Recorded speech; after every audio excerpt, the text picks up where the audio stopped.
Ituloy daw yung pisto! Ano yan niya?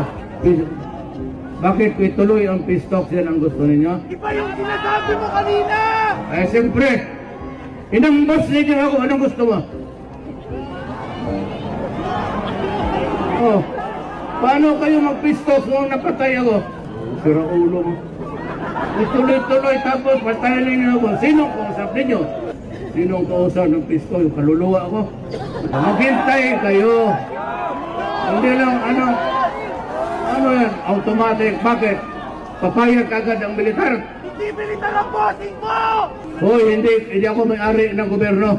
Hindi ako may-ari ng gobyerno. Hindi ako basta-basta na pag na-presidente ako. Sa sunod at ang gusto ninyo.